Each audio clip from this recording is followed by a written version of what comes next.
हमारी तरफ देख कर मुस्कुराए।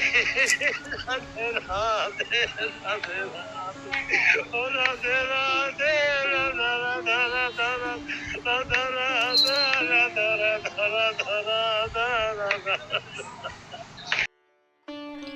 आज जिस व्यक्ति की आपने वीडियो देखी, भले ही आप उसका नाम नहीं जानते होंगे, लेकिन इस चेहरे पे बहते आंसू उस अद्भुत प्रेम के और भक्ति के हैं जो केवल भगवान के साक्षात दर्शन पे ही संभव है। ये कहानी एक सामान्य व्यक्ति की जो ज़िंदगी में टूटा बिखरा, जिसे समाज ने नकार दिया, पर एक दिन प्रेमानंद महाराज के दर्शन ने उसे नया जीवन दिया। ऐसे ही लाखों भक्त जो प्रेमानंद को अपना गुरु मानते हैं, उन्हें स्वयं भगवान मानते हैं, उनकी अलग अलग कहानियाँ उस सुबह के वातावरण में बिखरी रहती है। आज की कहानी की शुरुआत करते हैं उस व्यक्ति की कहानी से जो उत्तर प्रदेश, बिहार, मध्य भारत के किसी छोटे से गांव में रहने वाला था। ज़िंदगी भर मजदूरी की, बच्चों को पढ़ाया, खुद खाने से ज़्यादा दूसरों को खिलाया, पर एक दिन सब कुछ छिन गया। काम नहीं रहा, घर का बेटा नालायक निकला, पत्नी की मृत्यु ने उसे तोड़ दिया और एक दिन गांव छोड़कर अकेले निकल पड़ा भगवान को खोजने। वह भटकते भटकते मंदिरों में रहा, हर किसी से पूछा भगवान कहाँ मिलते हैं। एक संत ने कहा, अगर सच्चे बाबा को खोजना है तो वृंदावन या बनारस मत जा। सच्चे संत मिलते हैं वहाँ जहाँ लोग उन्हें दिल से बुलाते हैं।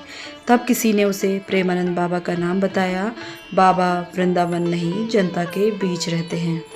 महीनों की यात्रा कर वह व्यक्ति बाबा के आश्रम पहुंचा। बाबा मंच पर प्रवचन दे रहे थे।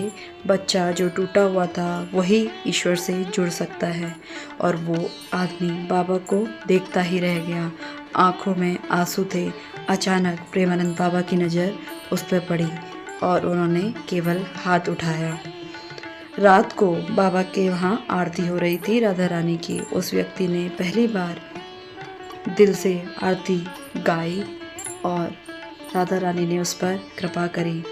बाबा के चरणों में गिर पड़ा। बाबा, मुझे अब कुछ नहीं चाहिए, सिर्फ आपकी शरण मिल जाए। बाबा ने सिर्फ इतना कहा, बेटा तू अब अकेला नहीं, जब कोई भी नहीं होता तब सिर्फ परमात्मा होता है। अगली सुबह बाबा ने सभी भक्तों को दर्शन दिए। जैसे ही उस व्यक्ति ने बाबा को सामने देखा, वो फूट फूट कर रोना लगा। ना कैमरा देखा, ना दुनिया, बस अपने भगवान को सामने पाया। बार बार कहता रहा, बाबा के दर्शन हो गए, मेरी जन्मों की प्यास बुझ गई।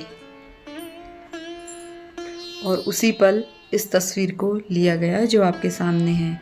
बाबा ने उस व्यक्ति को 1 महीने तक आश्रम में सेवा के लिए रखा।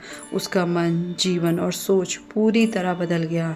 अब वही व्यक्ति अपने गांव में भजन मंडली चलाता है, युवाओं को भक्ति की राह पे सिखाता है, हर साल बाबा के दर्शन करने आता है।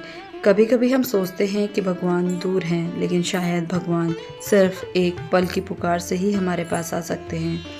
जैसे ये व्यक्ति प्रेमानंद जी महाराज के दर्शन में अपने पूरे जीवन की तपस्या पा गया। अगर आपके जीवन में कुछ ऐसा घटा है तो यकीन मानिए आप बहुत भाग्यशाली हैं।